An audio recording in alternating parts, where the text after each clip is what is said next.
आज का हमारा बहुत सुंदर विषय इसी क्रम में है। हमारा विषय है खाली हाथ आया खाली हाथ जाएगा। भाई और बहनों, ये जीवन की सच्चाई बताने वाला एपिसोड है। ये सनातन सत्य देता है, अल्टीमेट ट्रुथ देता है, और उसके साथ साथ में इससे जुड़ी हुई चीजें, कुदरत की रचना, कुदरत का कानून बता करके आपके भीतर शाश्वत सुख के बीज वपन करता है और आप उस शाश्वत सुख की प्राप्ति में लग जाते हैं। यानी आप रियल पुरुषार्थ में लग जाते हैं। रिलेटिव पुरुषार्थ करना हो तो उसमें भी लग जाइए, वह भी अच्छा है। रिलेटिव पुरुषार्थ है वह कुल धर्म है, रियल पुरुषार्थ है वह स्वधर्म है। वो आपको देखना है कि स्वधर्म में रहना है या कुल धर्म में रहना है। कुल धर्म धीरे धीरे मुक्ति को प्राप्त करता है, स्वधर्म शीघ्र ले जाता है। स्वधर्म अक्रम विज्ञान है, जो एक फ्लाइट है, एक लिफ्ट है, एक लॉन्ग जंप है जो शीघ्र जाता है और उसमें कोई क्रम नहीं है। और दूसरा जो क्रमिक मार्ग है, और ये हमेशा से रहने वाला मार्ग है, और ये स्टेप बाय स्टेप चलता है। इसके अंदर कोई एक्स्ट्रा ऑर्डिनरी जंप नहीं होता है, और ये हमेशा से चलता आया है। और जो हम यथार्थ पुरुषार्थ की बात करते हैं, रियल पुरुषार्थ की बात करते हैं, वो कुछ चंद लोगों को जो अत्यंत भाग्यशाली है। और ये 250 वर्ष का क्रम विज्ञान है, और ये बहुत कम समय के अंदर आता है। तो उस 250 वर्ष के अंदर जो अपना बेड़ा पार करना चाहता है, उनको फास्ट चलना चाहता है, फास्ट ट्रैक में जाना चाहता है, ऐसे मुमुक्षु, ऐसे महात्मा, ऐसे जिज्ञासु जो है, वह यथार्थ पुरुषार्थ के अंदर जो कहना चाहिए निरालंबन ध्यान, जो कि हमारा धर्म ध्यान के बाद शुक्ल ध्यान की अवस्था तुरंत नहीं आती है, उसका अभ्यास प्रारंभ करने से आती रहती। तो भाई और बहनों, खाली हाथ आया खाली हाथ जाएगा, ये बहुत बड़ा हमको एक उपदेश, तथ्य, जीवन की दिशा देता है। देखिए, बच्चा जब जन्म लेता है तो हम देखते हैं उसके हाथ में कुछ ही नहीं। न्यूली बॉर्न चाइल्ड ऑफ से 5 मिनट्स, उसके हाथ खोलो तो उसके हाथ के अंदर मुट्ठी बंद करके आता है, लेकिन उसके हाथ में कुछ नहीं आता है, वह खाली हाथ ही आता है।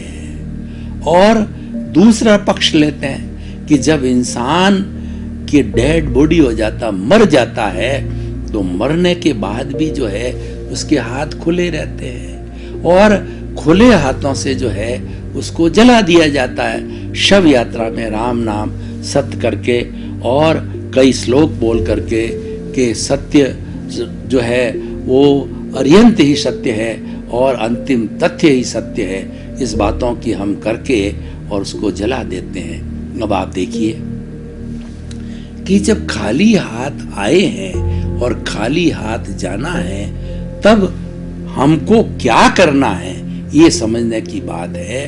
कि देखिए कि जो सबसे बड़ा जो कहना चाहिए तानाशाह हुआ है, हिटलर हुआ है। तो हिटलर ने अपनी जो है वह अपनी बायोग्राफी के अंदर, अपनी आत्मकथा में लिखा है कि जाते समय मेरे हाथ खुले रखना, क्योंकि मुझे आत्मज्ञान हुआ है कि मैं कुछ भी लेकर के नहीं जा रहा हूँ। मैंने जो कुछ भी मेरे जीवन के अंदर अन्याय किया, वो मैंने गलत किया, और उसका मैं प्रायश्चित करता हूँ और लोगों को ये शिक्षा देता हूँ कि खाली हाथ जाना है, इसीलिए अपने जीवन में सुकृत करो। तो भाई और बहनों, ऐसे बहुत से महापुरुष होते हैं, वो हमको शिक्षा दे के जाते हैं कि खाली हाथ आए हैं और खाली हाथ जाएंगे, तो हमें करना क्या है। जब दोनों स्थिति खाली की है, तो आखिर हमको ये जीवन 50 साल, 60 साल, 70 साल, 100 साल, जितना जितना हमारा आयुष्य है निकालना होती, इस जीवन में हम क्या करें। देखिए कि इस जीवन के अंदर 2 बातें हमको करने की है, और जो हम आज ये सत्संग कर रहे हैं, ये केवल, सबसे पहले आप समझिए, ये सत्संग केवल मनुष्य ही करता है। भैंस के आगे बीन बजाना, ये बातें अगर भैंस के आगे की जाए तो क्या कोई तथ्य निकलेगा? पेड़ को ये बातें बताई जाए सत्संगी तो क्या कोई तथ्य निकलेगा? नहीं निकलेगा, क्योंकि उनके पास में डेवलप्ड इंद्रिया, डेवलप्ड मन, डेवलप्ड चित्त, डेवलप्ड बुद्धि और डेवलप्ड आत्मा नहीं है। इसीलिए मनुष्य जीवन सर्वोत्कृष्ट जीवन कहा गया है, उसको दुर्लभ कहा गया है और सृष्टि का सर्वश्रेष्ठ प्राणी है मनुष्य है, क्योंकि वही मुक्ति को जाता है। और देखिए कि मनुष्य मुक्ति को जाने वाला है, और मनुष्य अगर कुकृत करे तो 7वीं नारकी में जाने वाला भी मनुष्य गति है। नरक गति, तिर्यंच गति, मनुष्य गति और देव गति, ये आज इसके विषय से जुड़ी हुई 4 गतियां हैं। उसको अच्छी तरह से समझना है कि हमको खाली हाथ आया खाली हाथ जाएगा, उसके लिए करना क्या है। उसके लिए हमको अल्टीमेट इन 4 गतियों में घूमना है या मुक्ति को जाना है। मुक्ति तुरंत नहीं मिलती है, क्योंकि जन्म जन्मांतर का हमारा हिसाब बाकी है।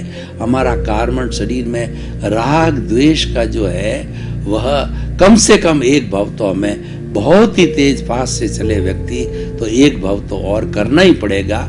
इस जन्म से सीधी मुक्ति है नहीं, और हमारे भरत क्षेत्र में अभी अगर करना भी कोई चाहे तो मुक्ति बंद है। जम्बू स्वामी ने मुक्ति के ताले लगा दिए। तो अगर कोई भी व्यक्ति बहुत फास्ट ट्रैक से चले और खाली हाथ आया खाली हाथ जाएगा, इस विषय को जो है वह ध्यान में रख करके भी अगर करे तो वह जो है वह करने के बाद भी जो है वह उसको अच्छी तरह से समझ जाएगा। तो 4 गतियों को हमें समझना है। नरक गति, नरक गति का बंध कब होता है कि नरक गति जो मनुष्य पंचेंद्रिय वध करते हैं, हाई डिग्री का पाप करते हैं कि 5 इंद्रियों का वध, मनुष्य है, पशु है, पक्षी है, जिनके 5 इंद्रियां हैं, 5 इंद्रियों को वध करने वाला आतंकवादी, अपराधी, ज्यादा हिंसा करने वाले नारकी के अंदर जाते हैं। तिर्यंच गति है कपट करने वाले, थोड़ा कपट, बड़ा कपट, वो सारे कपट करने वाले होते हैं जो कि झूठा माप तोल करते हैं, धोखाधड़ी करते हैं। उन सब को जो है वो करने वाला जो है तिर्यंच गति में जाता है। और तीसरी जो गति होती है नरक गति, तिर्यंच गति, मनुष्य गति, सरल प्रकृति, धोखाधड़ी नहीं करने वाला, परोपकार करने वाला, करुणाशील और सबके साथ अच्छा व्यवहार करने वाला, ऐसा व्यक्ति मनुष्य गति को प्राप्त होता है और धार्मिक क्रियाएं करता है और अच्छा रिलेटिव पुरुषार्थ करता है, रियल पुरुषार्थ करता है, तो उसी गति देव गति होती है। क्योंकि रिलेटिव पुरुषार्थ के साथ साथ के अंदर बहुत ज्यादा पुण्य का बंध होता है। वह पुण्य का बंध है नरक गति, तिर्यंच गति, मनुष्य गति के अंदर उतना पुण्य नहीं भोगा जा सकता है। उसको भोगने के लिए जो रिलेटिव पुरुषार्थ करने वाले, धार्मिक क्रिया करने वालों को देव गति में जन्म लेना पड़ता है। और रियल पुरुषार्थ वाले होते हैं वह भी हालांकि जाते हैं देव गति में, लेकिन एक्सेप्शनल केस में वो भगवान सिमंदर स्वामी के चरणों में भी जन्म लेकर के 2-4 भाव के अंदर मुक्ति को जा सकते हैं।